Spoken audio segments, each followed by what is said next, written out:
Welcome back to Tired Old Queen at the Movies. It's October. That means it's time for our Halloween special. Steve's got something really scary for us this week. Let's go find out what it is. Ah! Happy Halloween, Johnny. Come on in. Johnny, happy Halloween. This year for Halloween, I decided to do something a little different, and I jumped a couple decades to 1979 to do what I think is one of the most terrifying movies ever made, Ridley Scott's Alien, starring Sigourney Weaver, Tom Skerritt, Veronica Cartwright, John Hurt, Harry Dean Stanton, Yaphet Kotto, and Bolahe Badejo. Now, this movie was based on a screenplay by Dan O'Banion and Ronald Shusett, and it's sort of reminiscent of the 1950s movies, like especially one called It the Terror of Outer Space, where there's a monster at the bottom of the ship and they're coming back from Venus and it starts killing people off.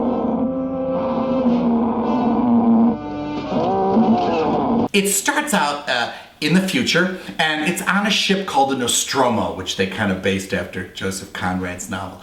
And the Nostromo is basically an oil tanker. It's thousands of tons, and it's being pulled back through space by this smaller ship that has a crew, a very small crew, who are in a cryo sleep until they get to Earth, when they're about 10 months away from getting to Earth. And something wakes them up out of this sleep.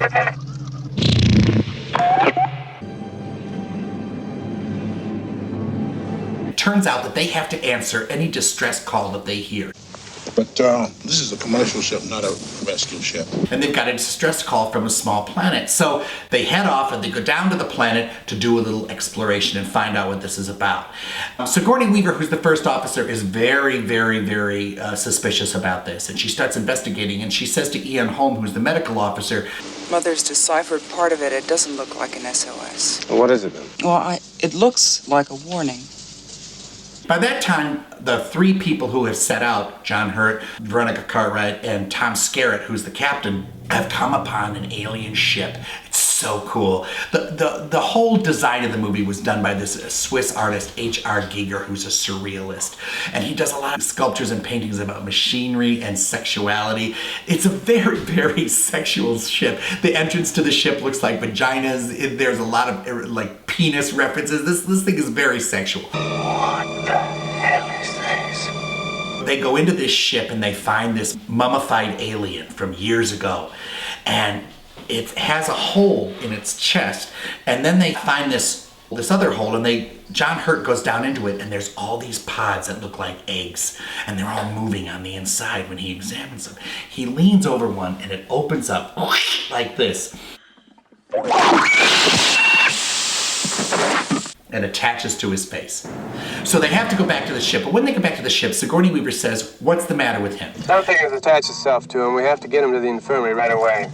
What kind of thing? I need a clear definition. An organism. Open the hatch. Wait a minute. If we let it in, the ship could be infected. You know the quarantine procedure. 24 hours for decontamination. And he says, I'm telling you, I'm the captain. Let us on. And she says, no, you cannot come on. You know, we don't know what it is. Well, Ian Holm, who goes ahead and lets them on anyway.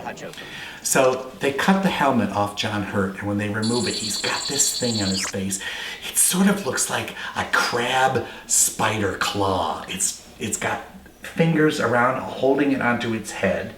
It's breathing through a sac like a spider would, and it has a tentacle that's attached around his neck, and every time they try to remove it, it just gets tighter, strangling it. They try to cut through it. It has acid for blood that eats through things. So they say, well, it's a real little bastard to kill, you know. And Sigourney keeps saying to Ian Holm, and you let it in. And he goes, look, what would you have me do? He would have died if we left him out there. Unfortunately, by breaking quarantine, you risk everybody's life. Well, maybe I shouldn't have left him outside. Maybe I've jeopardized the rest of us, but it was a risk I was willing to take. It's a pretty big risk. Well, in about an hour, they're called down again to examine John Hurt, and the thing has fallen off and it has died. The underside of it is sort of, they made the underside out of old clams and oysters and stuff. It's really disgusting. So he seems to be all right. And then things start happening. And I'm not going to tell you what starts happening because I want you to be scared. This movie is the greatest where is it in the house movie ever done. It is rivetingly suspenseful. The creature itself is unbelievable looking at as it gets bigger and bigger and bigger. It has a cone-like head. It has double mouths, so it has sharp teeth that come like this, and then this inside mouth that comes out and goes right into your head and grabs your brains. I'm telling you, it's wild. And Ridley Scott purposely, he had this actor, Nigerian actor, Bolaji Badejo, who was 6'10", or in some reports 7'1" tall, who had the whole alien costume on, which Giger got the Academy Award for the special effects. It was incredible. But as he started to watch the footage and edit it, he decided that it was better when you didn't show it. He has a shocking thing at the beginning, and then after that he doesn't need to show you anymore because you're wondering, what is this thing doing to each one of these crew members?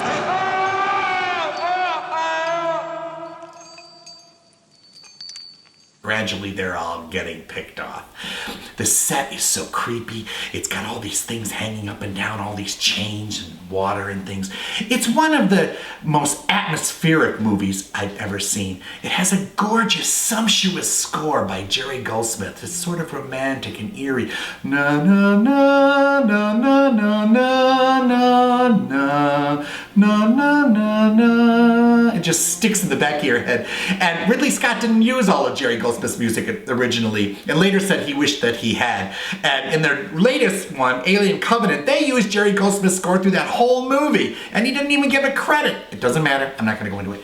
But when I saw this movie in 1979, it was one of the hottest summers on record, and I went to see it in Times Square.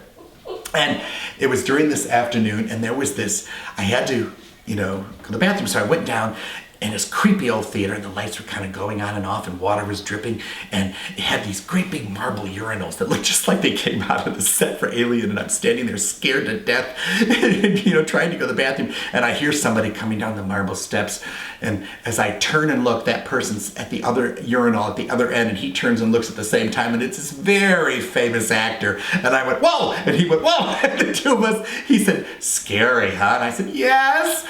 He said, shall we go back up together? I said, yes. So we escorted each other up, and I went to the balcony and he went to the main floor. But it's just one of those great, great, great films that stays with you. Veronica Cartwright in this movie, every character is so well defined. Veronica Cartwright is my favorite one because in this movie she does nothing but whine and scream, are you out of your mind? I think we ought to get out of here. Trust us and get the hell out of here. What? And end up like the others? No, you're out of your mind. You got a better idea? Yes. I say that we abandon the ship. We get the shuttle and just get the hell out of here. She's hysterical through the whole movie. And, Sigourney was her first movie, and she's right on the money. She created one of the great heroines in cinema history with Ripley, and has subsequently made 3 other movies. It's a terrific ride, it's a frightening movie, and it's the perfect Halloween fare. Sigourney Weaver, Tom Skerritt, Veronica Cartwright, Ian Holm, Harry Dean Stanton, Yaphet Kotto, and Bolaji Badejo in Ridley Scott's classic Alien in Space. No one can hear you scream. Let's all go to the lobby. Face hugger, please hug my face. Let's all go to the lobby to get ourselves a treat.